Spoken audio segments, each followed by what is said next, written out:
A very good day to you and welcome to the program. I want to speak to you about a subject that applies to all of us. So please pay attention. Every single one of us. It's a failing that every human being has, and that is jealousy. Jealousy can undo a relationship. Jealousy can break down a man's stature so quickly. We're going to go straight through to 1 Samuel chapter 18, and I'm just going to read a couple of verses. This is where the king Saul, first king of Israel, became jealous of the young shepherd boy David, because the people started to esteem David more than the king Saul. We go to 1 Samuel chapter 18, and I'm reading from verse 7. So the women sang as they danced, and they said, Saul has slain his thousands, and David his 10,000s. Verse 8, then Saul was very angry, and the saying displeased him, and he said, they have ascribed to David 10,000s, and to me they have ascribed but thousands. Now what more can he have but the kingdom? And so Saul eyed David out from that very day forward. Now isn't that so sad? There was no need for it. David loved Saul. David was faithful to Saul right up until he died. But folks, that spirit, I can call it a spirit, of jealousy entered into Saul that day, and he could not get beyond himself.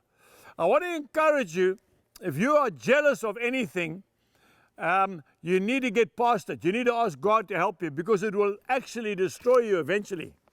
I looked up the dictionary to find out the meaning of the word jealousy, and this is what the dictionary says.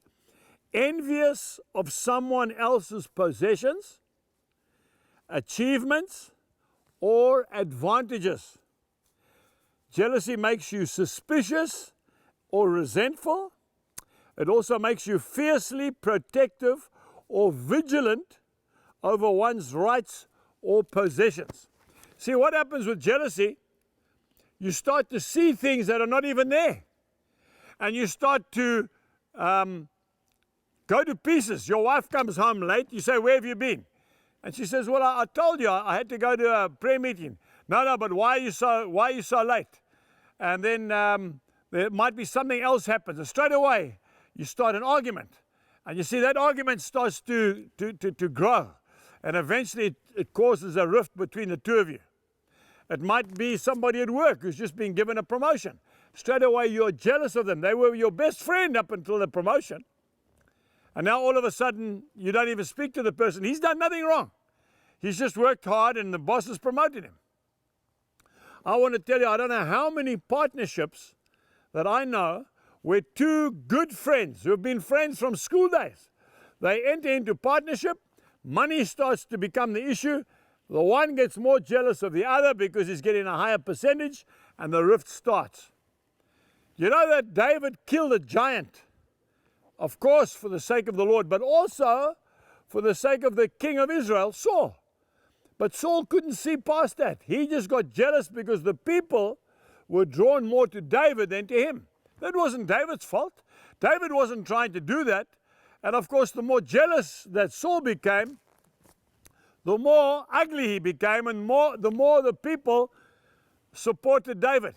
And then not only the people, but Saul's own son, Jonathan, was drawn to David. They became good friends right to the end. Folks, I want to say to you that it is a very dangerous thing. So what do we do, Angus? How do we combat that jealousy? You start to spend time in prayer. And you pray for the very person that you're starting to get jealous of, and ask God to undertake and give you a love for that person. Until next time, goodbye. We trust that you have been blessed by today's message. For more information, please visit angusbuchan.com.